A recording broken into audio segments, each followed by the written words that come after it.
우리 옆에 있는 분들한테 이렇게 인사하면서 함께 말씀으로 나아가면 좋겠습니다. 세상의 존경을 회복합시다. 이렇게 한번 인사 나눠볼까요? 세상의 존경을 회복합시다. 네, 세상의 존경을 회복합시다. 아까 장로님께서 기도하시면서 세상으로부터 존경받는 그리스도인이 되자라고 말씀하시는데 참 은혜가 있었습니다. 오늘 우리가 7월, 8월간 함께 나누게 될 이 예레미야서의 말씀을 우리가 정말 하나님의 말씀으로 가슴에 새기며 이 말씀이 우리의 삶에 골수를 쪼갠다라면 우리는 아마 다시금 세상으로부터 존경을 회복할 수 있게 될 것이라 그렇게 감히 기대해 보게 됩니다. 왜냐하면요, 이 예레미야서는 슬픈 성경이기 때문이에요. 이 예레미야는 눈물의 선지자라고 하는 별명이 붙어 있습니다. 이 예레미야는 다른 선지자들과는 약간 다르게 본인이 선포했던 말씀이 본인의 시대에 그대로 이루어졌는데 본인이 선포했던 말씀은 자신의 조국의 멸망이었습니다.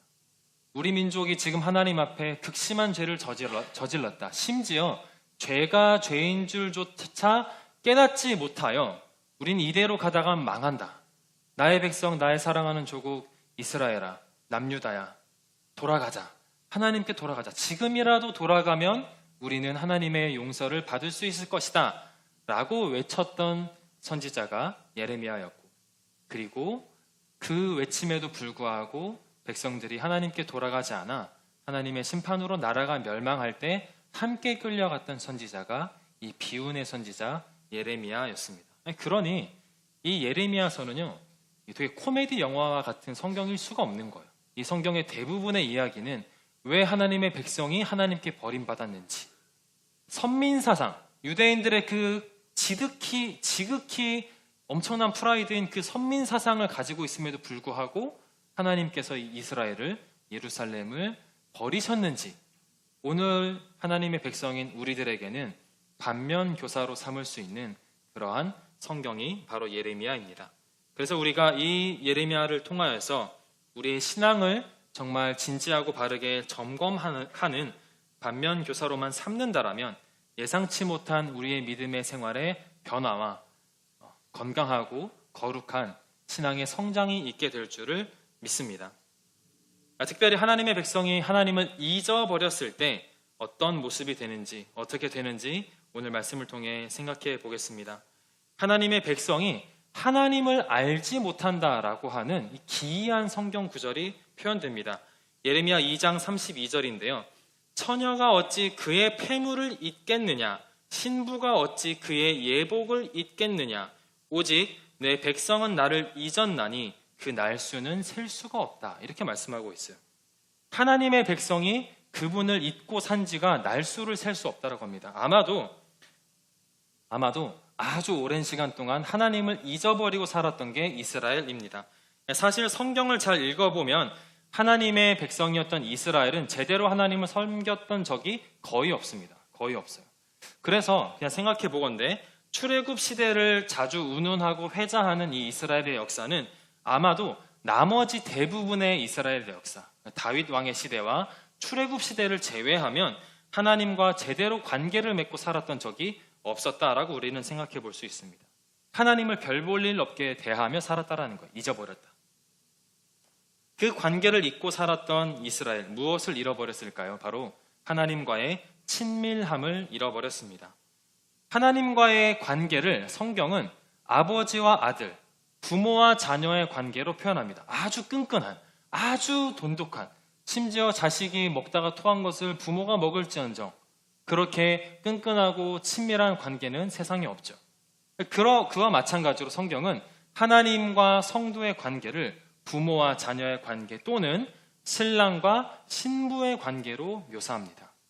그런데 여러분, 신랑이 가장 멋져 보이고 가장 사랑스럽고 가장 정말 나를 위해서 다 섬겨줄 것 같은 내 인생의 최고의 남자라고 느낄 때가 언제일까요? 잘 모르시겠어요? 결혼식 하기 전 아닐까요? 결혼식 올리기 전. 결혼식 전날까지만. 전날까지만 아닐까요? 신부가 신랑에 대한 기대와 그 신랑과 함께 만들어가고 함께 맺어갈 그 아름다운 인생, 그 핑크빛 인생을 가장 최고로 멋지고 기대하고 설레고 나의 모든 것이라 여길 때가 언제겠습니까? 결혼식을 앞두고 아니겠습니까? 오늘 성경은 그렇게 표현하는 거예요. 결혼식을 눈앞에 둔 신부, 이 이스라엘, 자신의 폐물도 잊어버리고 예복도 잊어버리고 어떻게 결혼식을 앞두고 신부가 잊을 수 있겠느냐? 말이 안 되는데 그 말이 안 되는 일이 지금 너희들에게 일어났다라고 성경은 말하고 있는 거예요. 하나님의 백성이 하나님을 잊을 수가 없는 건데 어떻게 하나님의 백성이 하나님을 잊고 살 수 있단 말이냐라고 말하고 있는 것입니다. 그래서 하나님을 잊어버렸던 이 하나님의 백성들은 다른 것을 찾아서 친밀함을 찾아서 이렇게 나아갑니다. 소리가 헐벗은 산 위에서 들리니 곧 이스라엘 자손이 애곡하며 간구하는 것이라. 그들이 그들의 길을 굳게 하여 자기 하나님 여호와를 잊어버렸다라고 말합니다. 하나님과의 친밀함을 잊어버린 이스라엘 백성은 산 위에서 우상을 섬기고 이방신을 섬기며 그 친밀감을 찾으려고 배회하고 돌아다녔다라고 말합니다. 마찬가지로 하나님의 길을 잃어버린 성도는 눈에 좋아 보이는 우상의 도움을 기대할 수밖에 없죠. 그래서 그러한 표현이 예레미야 2장 36절에도 나오는데요. 그것을 이렇게 요약하면 오늘 설교 노트 1-3번에 나와 있는 이런 내용과 같다고 볼 수 있습니다. 우리 함께 자막이나 설교 노트를 보면서 읽어보겠습니다. 시작. 이스라엘은 하나님께서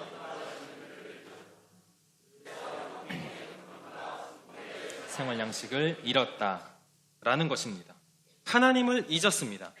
하나님의 인도하시는 길을 잊었다라는 의미 자체는 성도의 삶이 망가졌다라는 거예요. 성도의 생활 양식을 잃었다라는 겁니다. 하나님께서 형통의 근원인데 우상을 향해서 형통을 찾다가 하나님을 잃었다라는 거죠. 그러니까 눈앞에 있는 형통을 찾다가 형통의 근원진 하나님을 놓쳤다라고 성경은 말하고 있습니다. 그래서 이스라엘이 타국에 끌려가는 모습으로 묘사하며 너희들은 이방에 끌려가서 이방 나라에 끌려가서 그 전까지 편하게 언제든지 마음 먹고 신앙생활하던 그 성도의 삶조차도 빼앗기게 될 것이다 라고 성경은 기록하고 있습니다. 혹시 사랑하는 성도 여러분, 여러분들은 하나님과의 친밀함을 혹시 잃으셨습니까? 눈에 보이는 형통에 혹하여서 형통의 근원이었던 하나님을 잃고 방황하고 있는 것은 아니십니까? 사람들은 바쁘게 사는 우리의 모습을 보면서 부지런하다고 말할지 모르겠지만 하나님께서는 방황하는 우리를 보시면서 이렇게 말씀하실 수도 있습니다. 네가 어찌하여 내 길을 바꾸어서 부지런히 돌아다니느냐라고요. 그런데 위에 앞서 말씀드린 친밀감을 잃어버리고 하나님과의 관계를 잃어버리고 형통의 근원이신 하나님을 잃어버려서 성도의 삶을 놓쳐버린 우리의 연약한 모습보다도 더 중요한 것이 있습니다. 한번 따라해 주시면 감사하겠습니다. 죄의식입니다. 친밀감을 잃어버린 성도들 비교적 회개를 잘합니다. 회개를 잘해요. 스스로 회개를 잘하는 편이에요. 내가 하나님하고 멀어진 것 같다. 내가 하나님과의 관계가 소원해진 것 같다. 우리의 신앙은 하나님과의 관계인데 내가 하나님과 관계가 좋지 않은 것 같다. 돌아가야지. 여러분들 이렇게 잘 회개하십니다. 심지어 성도의 삶에서 멀어진 나 자신을 보면서 회개 잘합니다. 내가 뭔가 하나님으로부터 멀어진 삶의 양식으로 가고 있는 것 같다. 그러면서 비교적 하나님과의 관계와 그리고 성도의 삶에 대한 주제는 우리가 곧잘 깨닫습니다. 곧잘 깨달아요. 이게 죄구나라는 걸 잘 깨달아요. 그런데 이 세 번째는 잘 되지 못합니다. 어쩌면 이거는 하나님의 말씀만이 우리를 찌르고 우리를 깨우치실 때에서야 쉽게 회복되는 것이 아닌가 생각해 보게 됩니다. 앞에서 언급했던 이 예레미야의 2장과 3장의 이야기들은 예레미야의 시대에는 이미 지나간 과거의 이야기들입니다. 북이스라엘을 향한 하나님의 심판과 정죄와 회개의 말씀이 2장 3장의 말씀인데요. 이것을 예레미야는 이렇게 말합니다. 너희들은 하나님에 대한 죄의식이 없었다. 이렇게 말해요. 내가 너희 자녀를 때린 것이 무익하다. 내가 너희들을 징계했던 것이 무익하다. 왜냐하면 너희들은 나의 징계를 받지 않았다. 너희들에게 내가 선지자를 보냈지만 너희들은 선지자를 칼로 잡아서 죽였다. 그러니 너희들을 깨우치고자 했던, 너희들의 죄의식을 살리고자 했던 나의 수고가 헛되다라고 북이스라엘을 향해서 하나님이 정죄하셨어요. 그런데 하나님께서는 그러한 북이스라엘이 멸망하고 나서 회개할 때에 이들을 받아주십니다. 돌아오라 라고 이렇게 말씀하세요. 예레미야 4장 1절에는 여호와께서 이르시되 이스라엘아 내게 돌아오라 라고 이렇게 말씀하고 있습니다. 근데 예레미야 4장 1절에서 돌아오라 라고 말씀하시는 것에서 그치지 않고 4장 2절에 너희들의 삶에 이것이 있어야 한다 라고 또한 하나님께서는 조건을 말씀하고 계십니다. 우리 함께 예레미야 4장 2절을 함께 읽어보겠습니다. 시작. 진실과 정의와 공의로 여호와의 삶을 두고 맹세하면 나라들이 나로 말미암아 스스로 복을 빌며 나로 말미암아 자랑하리라. 아멘. 이 말씀은 비교적 의아한 말씀이에요. 진실과 정의와 공의로 나에게 맹세하며 너희들이 돌아오면 내가 너희를 회복시켜주겠다의 말씀이 아니에요. 아까 장로님 기도하셨던 것처럼 우리를 통하여서 세상이 하나님을 찬양할 것이다 라는 의미의 말씀이에요. 너희들이 진실과 공의로 돌아와서 여호와의 삶을 두고 맹세하여 그 삶을 살기 시작하면 이방 나라들이 나로 말미암아 나에게 복을 구하기 시작할 것이다. 나를 찾기 시작할 것이다. 나를 찾으며 하나님을 자랑하며 하나님을 찾기 시작할 것이다 라고 하나님이 의미심장한 말씀을 예레미야에게 하게 하셨습니다. 근데 여러분, 우리는 왜 죄의식이 얕은 삶을 살고 있는지 아십니까? 우리가 죄를 짓지 않기 때문이에요. 우리는 타인들의 피를 흐르게 하는 삶을 살지 않습니다. 남의 고열을 빨아먹는 삶을 살지 않습니다. 마음으로 지은 죄의 정도를 우리는 죄로 느끼며 회개하고 살아갑니다. 혹은 누구와 다퉈서 감정이 상한 것 정도를 우리는 회개하며 살아갑니다. 우리는 남의 물건을 도둑질하지도 않고요. 약한 자에게서 강탈하는 삶도 살지 않습니다. 대체로 우리는 신앙생활을 잘 준수하며 스스로 만족하는 삶을 살아갑니다. 그래서 우리는 죄의식이 옅거나 덜어는 없습니다. 그런데 여러분, 그렇다면 우리는 하나님의 성품에 참여하는 삶은 살고 계십니까? 하나님께서 귀하게 여기는 가치를 따르는 삶을 혹시 살고는 계십니까? 를 오늘 우리는 말씀을 통해서 생각해 봐야 될 것입니다. 우리 함께 설교 노트 2번의 짙은 표시를 한번 읽어보면 좋겠는데요. 제가 괄호라고 이렇게 해놨습니다. 두 글자인데요. 제가 요즘 유치부 설교를 하다 보니까 땡땡이라는 표현을 잘 써요. 그래서 괄호는 그냥 땡땡이라고 하시고 한번 같이 읽어보겠습니다. 시작. 땡땡 속에 죄를 숨긴 사람들, 죄의식을 잃다. 우리는 사실 죄의식을 잘 느끼지 못하고 살아가요. 왜냐하면 우리가 죄를 안 지어서가 아닙니다. 죄를 숨겼기 때문입니다. 어디에 숨겼냐면 땡땡입니다. 이 땡땡은 아마 이제 큐티를 들으셨던 분 아실 텐데 바로 관행입니다. 관행. 우리는 관행 속에 우리의 죄를 숨겨 살아갑니다. 왠 줄 아세요? 관행 속에 우리가 죄를 숨기면 아무도 우리한테 뭐라고 하지 않거든요. 이거는 관행이야. 이렇게 넘어갑니다. 너도 짓고 나도 짓기 때문에 이거는 서로가 절대 죄의식을 부추기지 않습니다. 관행입니다. 좋은 게 좋은 겁니다. 다 하는 건데 뭐. 그래서 앞에서 4장 2절의 말씀은 하나님께서 하나님의 이름을 걸고 진실과 정의와 공의롭게 살아가라. 그리하면 세상이 하나님을 인정하고 하나님께 나아가고 하나님께 복을 구하는 그 놀라운 일들이 일어날 것이다 라고 하나님께 돌아오고 있는 북이스라엘에게 하나님이 말씀하고 계십니다. 여러분, 너무나 오랜만에 듣는 단어들 아니십니까?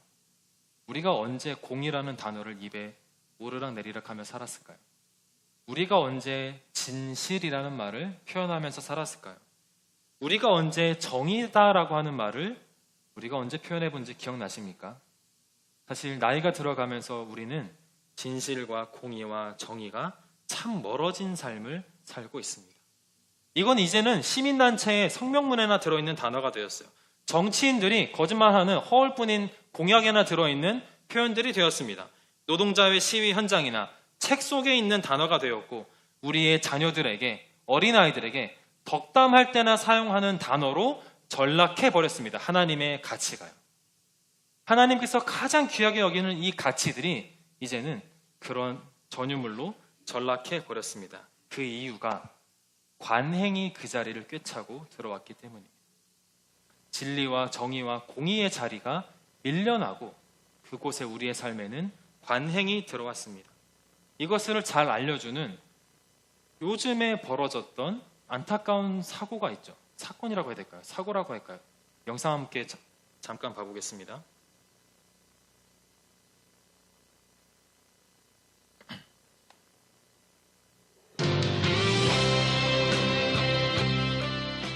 오디오가 이 뉴스 기사 아마 다 보셔서 알고 있는 이야기이실 겁니다. 순살자리라고 하는 별명이 붙었는데 GS건설이 짓던 아파트의 기둥 60%의 철근이 빠져 있어 전면 재시공을 결정했죠.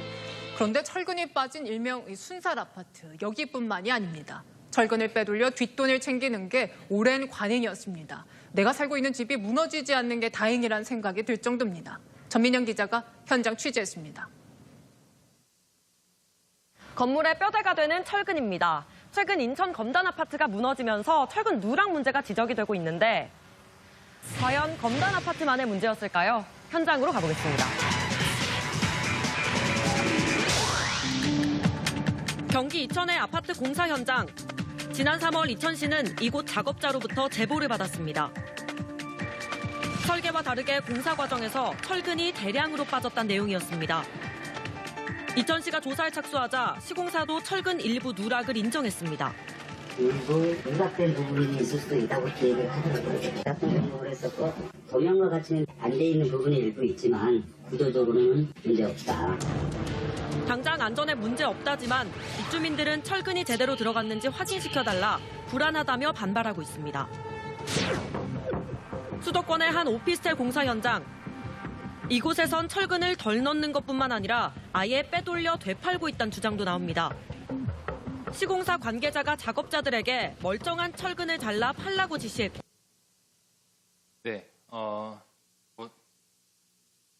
뭐라 하려고 영상을 보는 게 아니라 이게 관행이다라고 하는 거를 우리가 충분히 생각해 볼 수 있는 요즘에 벌어졌던 일입니다. 관행이죠. 늘 공공연하게 있었던 일입니다. 원래부터 이랬어 라고 하는 것을 우리는 관행이라고 부릅니다. 건축과 분양을 홍보할 때는 입주민을 위한 최고의 선택지처럼 구애 활동을 합니다. 하지만 그 후에는 철근을 빼는 거예요. 관행에 따라서. 관행대로 하면 내 배를 더 불릴 수 있으니까 그거면 되는 겁니다. 어느 정도의 꺼림칙한 기분은 들지만 무슨 일을 할 때 감정을 따라서 해. 무슨 도덕을 따라서 해. 잠깐 이성으로 감정을 억눌러 버립니다. 양심을 죽이고 죄의식을 덮는 것이죠. 원래 업계 관행이야. 내가 일하기 전부터 훨씬 전부터 있었던 관행이니 사고만 나지 않으면 돼 라고 하면서 콘크리트로 그냥 덮어버리는 겁니다. 우리는 그렇게 사실 우리의 죄들을 관행 속에 묻어놓으며 살아가고 있습니다. 그런데 이 관행을 따르다가 문제가 생기면 우리는 이 관행을 뭐라고 부르기 시작하죠? 악행이라 부르기 시작합니다. 악습이라 부르기 시작합니다. 오래되어 왔다고 해서 적폐라고 부르기도 합니다. 상황이 바뀌니 관행은 이제 악행이라는 말로 바뀌어서 우리에게 불리게 됩니다. 그제서야 안 됐다, 이래서는 안 되는 거다, 나빴다 태도를 바꿉니다. 그렇지만 하나님께서는 이 철근이 빠지고 있는 모습을 보면서 어떻게 보셨을까요? 관행이었지만 사고가 났으니 악행이다 라고 하셨을까요? 아니라는 거죠. 철근이 빠지는 그 순간부터 이거를 악행이라고 하나님은 보셨다라고 하는 것입니다. 이러한 원리로 우리의 일상생활에서 진실과 정의와 공의는 점차 설 곳을 잃었습니다. 사회에서도 이것 가치들은 흐려지고 있습니다. 사회 곳곳, 세상 곳곳에는 관행이라고 하는 이름 속에 악행이 숨어 더욱더 거대한 악으로 커져가고 있습니다. 우리가 아무리 나라와 경제와 정치와 지도자들을 위해서 기도해도 그들이 우리의 기도만큼 잘 변하지 않는 이유는 하나님이 무능하시거나 우리의 기도가 진심이 아니라서가 아니라 그만큼 악행이 거대하기 때문인 것입니다. 가정과 정치와 경영, 교육, 종교계와 교계와 심지어 교회와 성도의 삶에도 악행이 없는 청정지대란 없습니다. 재수가 없어서 사고가 터지니 악행으로 보였을 뿐이지 사실 우리들의 삶에는 악행이 곳곳에 도사리고 있고, 약간의 양심과 선의를 지닌 사람이 하나님의 말씀을 준행하며 선한 삶을 살려고 노력하고 저항해 보지만 이 관행이라는 미명하에 거대한 앞에서 소수와 개인들은 무기력함과 좌절만 맛보며 신앙생활을 할 뿐인 것입니다. 네, 우리는요, 악행을 이길 힘은 사실 없습니다. 너무 거대하기 때문입니다. 모든 선지자가 평안과 회복과 이제는 우리나라를 하나님이 회복시키시고 저 강대국을 물리치실 것이다 라고 외쳤던 시대가 예레미야의 시대였어요. 모든 선지자는 화평과 번영과 번성, 다시금 다윗의 시대로 돌아갈 것이다 라고 외쳤던 그 시대에 홀로 남겨진 예레미야 혼자, 아니다, 우리가 이 악행을 끊어내지 않으면, 우리가 이 관행을 끊어내지 않으면, 그래서 우리가 다시금 죄의식이 살아나고 하나님께 겸비하여 나아가지 않으면 우리는 하나님의 백성이라 할지라도 망할 수 있다라고 하는 외침은 예레미야 혼자 외쳤던 무기력한 울림이었습니다. 우리가 이렇게 세상을 살아가고 있는 것 같아요. 우리가 성도의 양심이 있어서 세상 가운데 살아가지만 사실 우리는 악행을 요구받고 관행이란 미명하에 어쩔 수 없이 그렇게 끌려가는 삶을 살아갑니다. 설령 우리가 예레미야의 심장을 가지고 있다고 해도 우리는 그것을 이길 힘이 없어서 무기력하게 이 땅 가운데 죄스럽게 살아가고 있습니다. 그래서 우리는 속으로 하나님께 따집니다. 하나님, 무슨 죄의식을 더 갖고 살란 말입니까? 그냥 사는 것도 쉽지 않은 인생인데 하나님은 인생을 안 살아봐서 그렇습니다 라고 우리는 하나님께 따집니다. 하나님, 직장 생활 해보셨습니까? 치이는 게 얼마나 힘든데요. 하나님은 월급을 줘보기만 하셨지 받아보신 적이 없으시잖아요. 그 월급을 받으려고 우리가 어떻게 살고 있는데요? 라고 우리는 하나님께 따지는지 모르겠습니다. 아니, 하나님은 곳간 창고가 커서 편하게 월급을 주실 수 있지, 정말 쥐꼬리만한 수입으로 직원들한테 월급 주는 제 심정을 헤아려 본 적이 있으십니까? 하나님은 너무 현실을 모르시는 것 같습니다. 적당히 관행을 따라서 살면서 조금 더 벌고 조금 더 먹고 조금 더 편히 쉴 수 있으면 하나님, 그건 저한테 은혜입니다. 아무 일도 안 일어났잖아요. 아무도 피해를 입지 않았잖아요. 그러니 이거는 괜찮은 거 아닙니까? 하나님, 현실 감각 좀 차려주십시오. 사실 이게 우리의 속마음일지 모릅니다. 그렇지만 여러분, 오늘 본문을 보면 이러한 우리에게 하나님은 말씀하셨다라는 거예요. 그런데도 하나님은 우리에게 말씀하셨다라는 것입니다. 우리 함께 예레미야 4장 1절 말씀 함께 읽어보겠습니다. 시작. 여호와께서 이르시되 이스라엘아, 내가 돌아오려거든 내게로 돌아오라. 이 말씀은 이 말씀은 북이스라엘에게 했던 말씀입니다. 그런데 여러분, 우리가 여기서 한 가지를 조금 생각해야 돼요. 예레미야는 멸망하기 직전 남유다에게 활동했던 선지자인데 지금 하나님은 예레미야에게 북이스라엘의 이야기를 들려주고 있습니다. 북이스라엘이 멸망했습니다. 하나님의 말씀을 듣지 않았습니다. 하지만 멸망하고 난 이후에 회개합니다. 정신을 차립니다. 그리고서 하나님의 음성이 들린 거예요. 돌아오라. 내게로 돌아와라. 돌아오라라는 이 음성에 북이스라엘이 돌아오기 시작합니다. 그리고 예레미야는 이 말씀을 들고 누구에게 말하기 시작할까요? 남유다에게 말하기 시작하는 겁니다. 봐라! 이미 우리와 같은 전철을 밟았던 북이스라엘이 망했다. 더 이상 하나님의 백성으로 서고 살아갈 힘도 능력도 없다. 그렇지만 하나님이 돌아오라고 하고 계신다. 돌아오라고 하실 뿐만 아니라 진실과 공의와 정의의 삶을 살라고 말씀하신다. 그렇게 살 능력이 없는 그들에게 하나님이 말씀하셨다. 그러니 우리는 아직 늦지 않았다. 우리는 살 수 있다. 우리는 돌아갈 수 있다.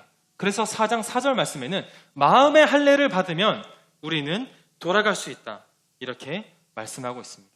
하나님께서는 말씀대로 살 수 있는 힘과 능력이 없는 성도들에게 말씀하고 있는 거예요. 너희들 내가 이미 능력 줬잖아. 살아가. 왜 안 살아? 이렇게 채찍질하고 있는 것이 아니라 살 능력과 힘과 용기가 없는 하지만 하나님께 돌아가고 싶은 하나님의 성도들에게 하나님께서는 이 말씀을 하고 계시는 것입니다. 우리 함께 예레미야 4장 3절 4절 말씀을 한 목소리로 읽어보겠습니다. 함께 읽겠습니다. 시작. 여호와께서 유다와 예루살렘 사람에게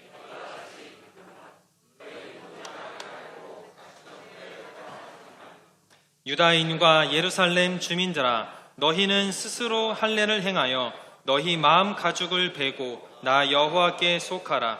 그리하지 아니하면 너희 악행으로 말미암아 나의 분노가 불같이 일어나 사르리니 그것을 끌 자가 없으리라. 아멘. 4장 3절 말씀을 보면 분명히 말씀하고 있죠. 유다와 예루살렘 사람들아 들어라 이렇게 말해요. 그러면서 너희 묵은 땅을 갈고 가시던 물에 파종하지 말아라. 너희들이 여태까지 쌓아왔던 관행에 그대로 묻혀서 살아가지 말아라 라고 하는 거예요. 죄를 숨겨둔 그 관행에, 죄의식을 덮어버린 그 관행을 따라가면서 세상이 하나님의 진실과 정의와 공의의 가치로부터 멀어지고 있다. 지금 멀어지고 있어서 하나님의 진노가 쌓이고 있는 이때에 더 이상 그곳에서 땅을 갈아서 먹고 살 생각을 하지 말아라 라고 하는 거예요. 그러면서 너희들은 그 능력이 없으니 4절에 이렇게 말씀하시는 거예요. 마음의 할례를 받아라. 마음의 할례를 받아라 라고 하는 거예요. 유다와 예루살렘 주민들아, 너희는 할례를 행하여 마음 가죽을 베어라 이렇게 말합니다. 저 성경 구절은 번역이 여러 가지로 될 수 있는 애매한 성경의 표현입니다. 하나님께 나오기 전에 마음의 할례를 행해라 라고 번역이 되기도 하고요. 하나님께 나와서 하나님이 주시는 할례를 받아라 라고도 번역됩니다. 혹은 하나님께 나와서 이렇게 살다가 보면 마음의 할례가 될 것이다. 여러 가지로 번역이 될 수 있지만 중요한 것은 하나님으로 인하여 마음의 할례를 받아라 라고 하는 거죠. 하나님으로 인하여 너희들이 죽여버려서 죄책감이 너무나 괴롭고 힘들어서 세상에 나가서 6일 동안 살면서 죄의식을 꺼놓고 살았던 그 죄의식을 하나님 앞에 나와서는 다시금 살려라 라고 하는 말씀인 것입니다. 그게 뭐죠? 우리의 주일입니다. 그게 우리가 주일을 지키는 이유예요. 그게 우리가 주일날 예배를 드리고 긍휼을 구하고 하나님의 백성, 하나님의 성도임을 확인하고 다시금 말씀을 힘입어 세상에 나아가는 이유는 내가 위로받고 내가 격려받는 데서 그치는 것이 아니라 하나님, 내가 다시금 세상의 관행에 맞서서 살아가 보겠습니다 라고 하는 용기를 얻는 그 선한 양심이 살아나는 시간이 바로 우리의 주일인 것입니다. 우리는 매주 주일을 이렇게 맞이하고 살아갑니다. 하나님께서는 이 주일을 통해서 항상 성도의 양심이 다시 살아나기를 기대하시며 우리를 맞이하고 계십니다. 하나님은 이곳에 계시죠. 우리에게 무엇을 주시나요? 우리는 무엇을 얻고 돌아가고 있나요? 우리가 얻고 돌아가는 그것들 중에 성도의 양심이 부활하여서 다시금 6일간의 삶을 세상 가운데서 시도해보는, 성도의 삶을 시도해보는 그러한 저와 여러분의 삶이 이곳 이 자리에서 시작되기를 예수님의 이름으로 축원합니다. 저는 오늘의 이 말씀을 통해서 6일간 우리가 세상에 살면서 죽여버렸던 죄의식, 자의건 타의건 어쩔 수 없이 관행을 따라 악행을 따르며 숨겨두었던 성도의 양심이 살아나는 성도들, 혹은 이 양심을 다시금 살리기를 애통해하는 성도들이 많아지기를 간절히 소망합니다. 더러는 평범한 나의 일상에서 진실과 정의와 공의가 전혀 없었던 것에 소스라치게 놀라는 분들도 생겨나기를 바랍니다. 하나님께 대한 종교 생활에만 착실하게 살아가고 내 마음을 다스리고 인간관계를 그냥 좋게 하는 데에서만 급급했던 우리 신앙생활의 가치가 이제는 하나님의 진실과 정의와 공의라고 하는 이 세상을 밝게 비추는 이 가치에 부합하고자 꿈을 꾸기 시작하는 사람들이 생겨나기를 기대합니다. 이게 불가능할까요? 이게 그냥 설교자가 설교할 때나 나오는 허무맹랑한 소리일까요? 그렇지 않습니다. 히브리서 9장 14절은 이렇게 말합니다. 하물며 영원하신 성령으로 말미암아 흠없는 자기를 하나님께 드린 그리스도의 피가 어찌 너희 양심을 죽은 행실 가운데서 깨끗하게 하고 살아계신 하나님을 섬기게 하지 못하겠느냐. 아멘. 어찌 그리스도의 피가 우리의 양심을 살리지 못하겠느냐? 성경은 말씀하고 있습니다. 예수의 피가, 우리가 믿는 예수가 우리의 양심을 살릴 줄을 믿습니다. 우리의 주님이신 그 주님 예수가 우리의 양심을 살릴 줄 믿습니다. 그래서 세상 가운데에서 다시 존경받는 성도들을 일으키게 될 줄을 믿습니다. 우리가 믿음으로 나아갑시다. 제가 말씀을 마치면서 함께 찬양하면 좋겠는데요. 마지막으로 우리가 믿음을 담아서 크게 한 목소리로 이 히브리서 10장 22절의 말씀을, 하나님, 내 이 말씀을 믿겠습니다, 내가 이 말씀을 들고 나아가겠습니다 라고 하는 고백으로 함께 고백하겠습니다. 시작. 우리가 마음의 뿌림을 받아 악한 양심으로부터 벗어나고 몸은 맑은 물로 씻음을 받았으니 참 마음과 온전한 믿음으로 하나님께 나아가자. 아멘. 우리가 세상에서 하나님의 거룩한 성도로 살아갑시다. 세상에 하나님을 알지 못하는 사람들은 설령 그렇게 살지라도 우리는 그 길이 아닌 하나님의 길을 따라야 됩니다. 그래야 성도의 삶을 통하여서 하나님의 진노가 멈추는 것이기 때문이에요. 하나님을 알지 못하는 사람들은 어쩔 수 없다 치더라도 하나님은 그들로 인하여 심판하는 것이 아니에요. 하나님은 성도의 삶을 보시고 심판하실지 기다리실지 긍휼을 베푸실지를 결정합니다. 참 마음과 온전한 믿음으로 우리 내일부터 시작되는 6일간의 삶을 하나님 앞에 나아갑시다. 우리 함께 그런 마음으로 찬양하겠습니다.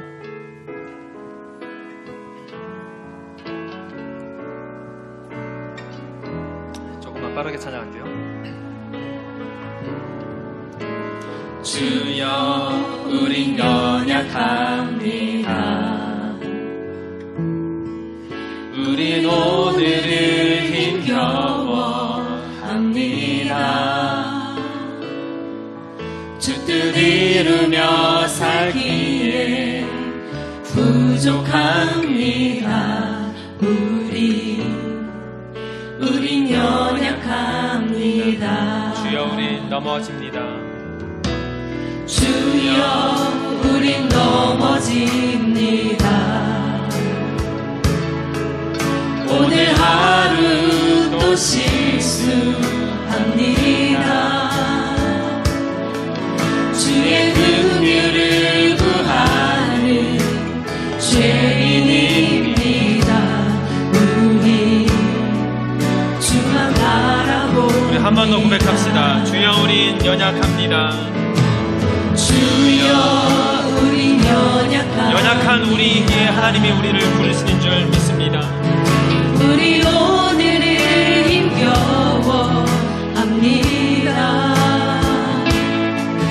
주 뜻 이루며 살기에 부족합니다.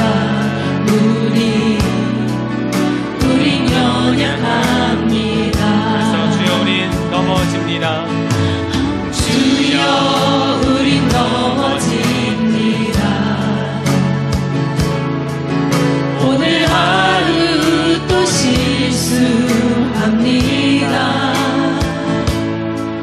주의 긍휼을 구하는 죄인입니다. 우리 주님께서 우리 가운데 다시금 소망을 주시기를, 하나님의 양심을 일으키시기를 구합시다. 한없는 주님의 은혜 온 세상 위에 넘칩니다. 가릴 수 없는 주여,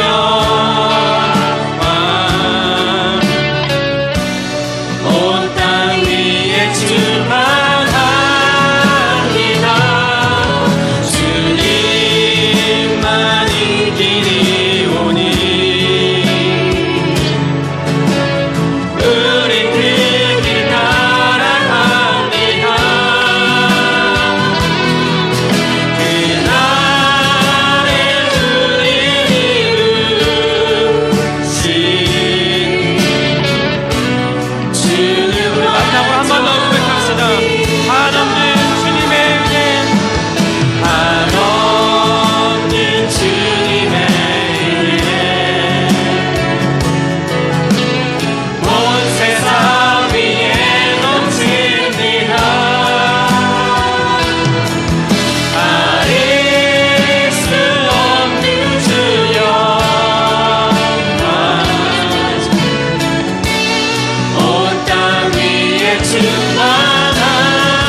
우린 그 길 따라갑니다.